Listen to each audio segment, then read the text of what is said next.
what we gotta watch, what we gotta watch. Paul Match TV. What we gotta watch, what we gotta watch, what we gotta watch. Paul Match TV. What we gotta watch, what we gotta watch, what we gotta watch. Paul Match TV. What we gotta watch, what we gotta watch, what we gotta watch. Paul Match TV. What we gotta watch, what we gotta watch. Yeah, buddy, that's right. Get exposure right now. Holler at the homie Paul Match, man, for Paul Match TV. Hit up Paul Match TV across all social media sites, alright? Who we got next? Got next. Well, hello everybody. It's time for Paul Mash TV time again, and we're glad that you could join us for another episode. And we'll have an interview for you in just a minute. But as always, don't forget to hit that subscribe button, click the bell if you haven't done it already, and you'll always get the latest interviews whenever they become available. Feel free to use the comment section too. And speaking of that, on the comment section, you might notice some links to our merchandise. So check them out and see if you can get you a cap or t-shirt. You can use our email address, paulmashtv, all one word, at gmail.com. And it's for both fans and bands and solo artists on how to get on the show. So we hope that you'll do that for us. And also our Facebook page, facebook.com/paulmashtv. You can inbox us, like the page, comment on the videos and things you see there. I'd love to hear from you there. And we have an official web address as well. And all that will be recapped for you at the closing credits at the end of the show. So stay tuned for that. From Clayville, New York, we have Evan. And he's an awesome musician. And I think you're really going to like this guy. So we'll get to that in just a moment. But here's another quick word from Click Jam before we start. Don't go away.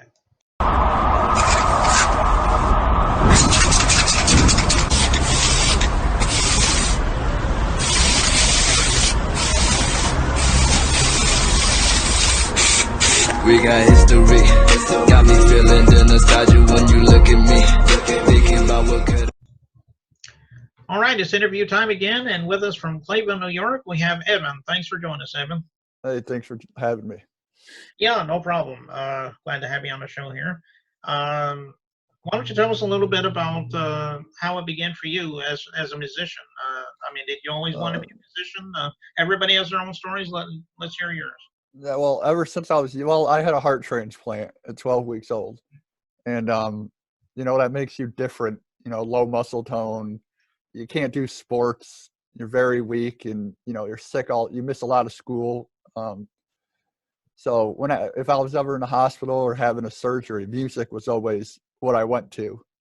In school, I didn't have a lot of friends. I was always that weird kid and like stereotypical, always had their earbuds in all the time. If I wasn't in a class, if I was walking through the hallway, my earbuds were in. Music was always, when I didn't have friends, music was my friend. I was always listening to music all the time. And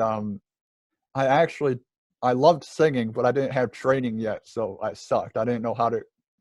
The way my voice teacher said it was I had the voice, but I didn't know how to use it. So I started drumming. I loved drumming, and I didn't really know how to write lyrics.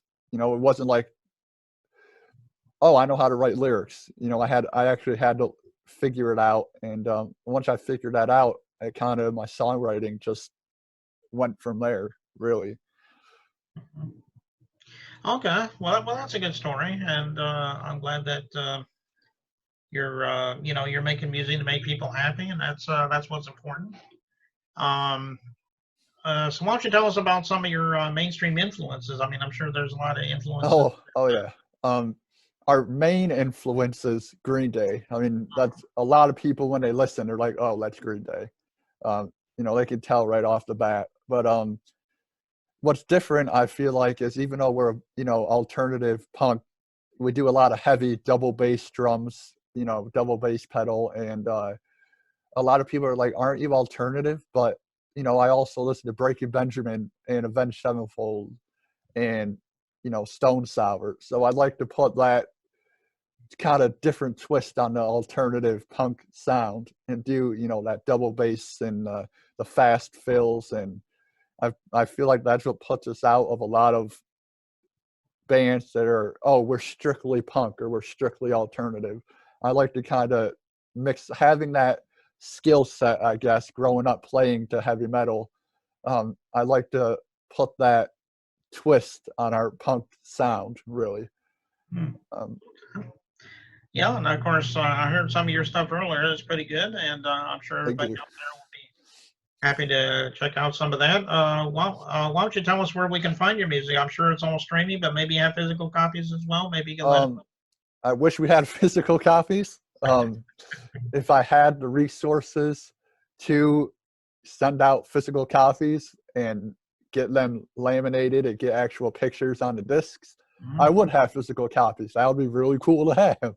But not having the money to, I have blank discs, but not having the money to get them laminated with a professional picture on the disc, and we don't have any physical ones. We have music on iTunes. I just learned that we have music on Spotify. That must have been when we first started. I put music on Spotify. I don't do that as much. I'm more of YouTube and iTunes kind of. I upload them onto there. You can find us on The Survivors on YouTube. We're also on iTunes, The Survivors. Giving Up is one of our songs. It's more easier to find us since we're not well known if you put the name of a song after our band name instead of just The Survivors, because then a ton of stuff pops up. So if you just put like The Survivors Giving Up or The Survivors Pretentious, or just Last Night, it makes it a lot easier to find us, because we found out there's a lot of YouTube channels with the name The Survivors, which we should have done research before naming our band, but we kind of just were like, it kind of made sense. My little brother actually came up with the name. It was like, hey, you had a heart transplant. Why don't we call us The Survivors? I'm like, that's pretty interesting, actually. So we, before we even did research, we had our YouTube channel made and everything. So I don't know. We probably should have done our research, but yeah. Okay. Well, I'm sure everybody will enjoy, downloading your songs and listening to it. And speaking of that, what's the name of this video we're going to be playing very shortly? Is there a story behind that song, by the way? The link I sent you is actually, let me check. I don't know if that was our first live or it might have been our second. That was our second live show we've ever done. And since I play the drums on the recordings, we don't have a drummer still. So whenever we go live, we always do an acoustic set. And so this was our first ever live performance. And I was actually, you'll be surprised, being a singer-songwriter, I actually have short-term memory.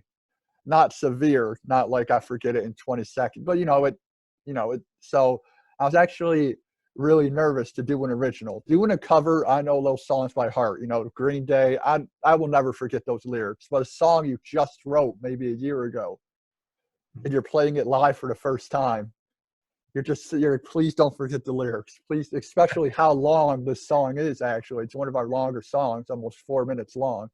And that might not seem long, but when you're performing it, a 4-minute long song, that's like, don't forget the parts and the lyrics. And when we were done playing it live, I was just like, we did it. It was like a breath of, oh my God, I didn't forget the lyrics. And it was really fun to play that song live for the first time. It's scary at the same time as well. So that's the story behind that. Okay. And what's the title of this song? Yesterdays. Yesterdays. Okay. Okay, we'll be playing that in just a moment, but just thought I'd let you know, Evan, I think that's all the time we need right now, but Thank you. anytime you want to come back on the show, maybe we'll have you back on sometime if you'd like. All right. Yeah, that'll be maybe after this album is released. Okay. Maybe we'll come back. But that won't be, we're hoping for a 2020 release. It was supposed to be 2019. We don't want to push it back anymore. So it's going to be a 2020 release. We just don't know when yet. So our first full-length album will be this year. Okay. Okay, so we'll go right to that video now. It's Yesterday's by the Survivors, right here on Paul Mash TV. Don't go away. Another drink on me.